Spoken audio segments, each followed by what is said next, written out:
Soy el padre Luis María, cura párroco en Maipú, la parroquia María Misionera. La pregunta que me han hecho es por qué un cura practica Kempo.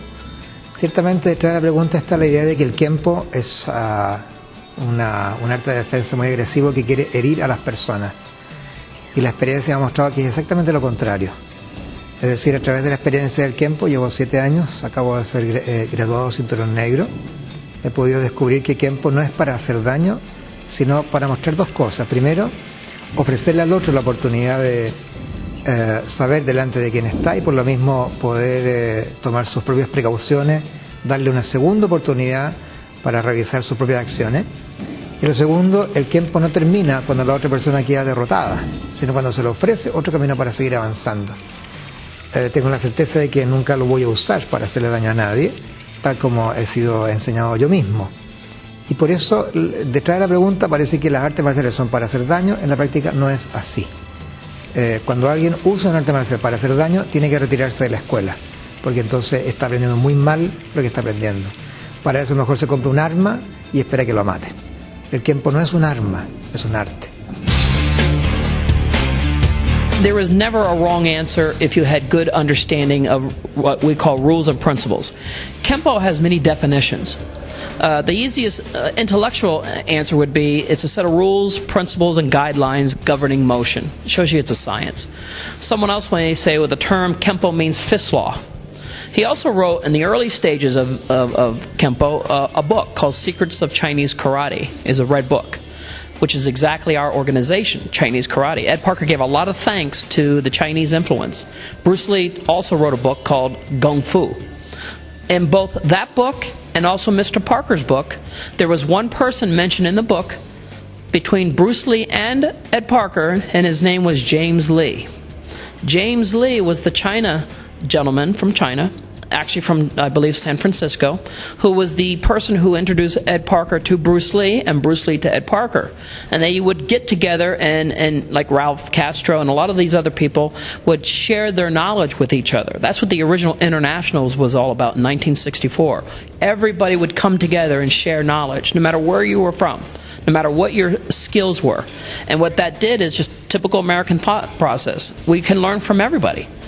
And as long as it made sense, and long it was based on logic and modern, he gave respect to the formalities and the customs of history, but on a science, on a combative street self-defense system, he developed a system, an organized, methodical process that he said, we're going to use these rules and these guidelines, and we're going to teach the students how to be good students, but we're going to teach our teachers, our black belts, how to be good facilitators, communicators, like going to school. We have students that sit in the college class and they learn from someone who's a legitimate professor, not the old karate way of let me hit you to hurt you to show you I know what I'm doing.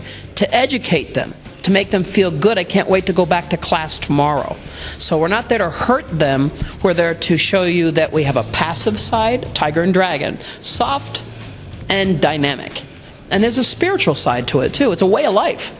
Okay, so for the young children, we teach them good manners, how to behave, how to say thank you, how to stand tall, how to say no.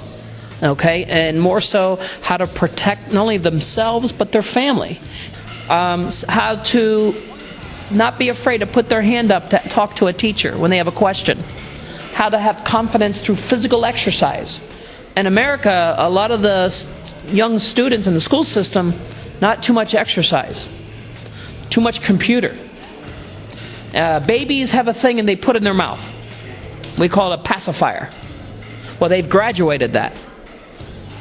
It's called Nintendo. So one thumb, two thumb.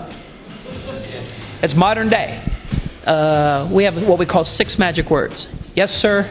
No, sir. Yes, ma'am. No, ma'am. Please. Thank you. In Ireland, I did the same thing when I came to his parish. Me and the children don't speak the same language. Okay? But there is one language everyone speaks. And it was taught to me by a 2-year-old little girl. And she's now 12. That was my daughter. My one child.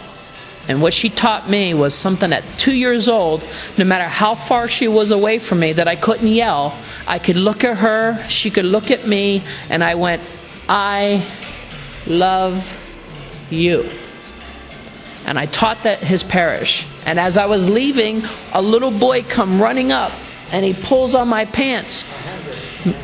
And I look down at him, and he goes. So it's contagious.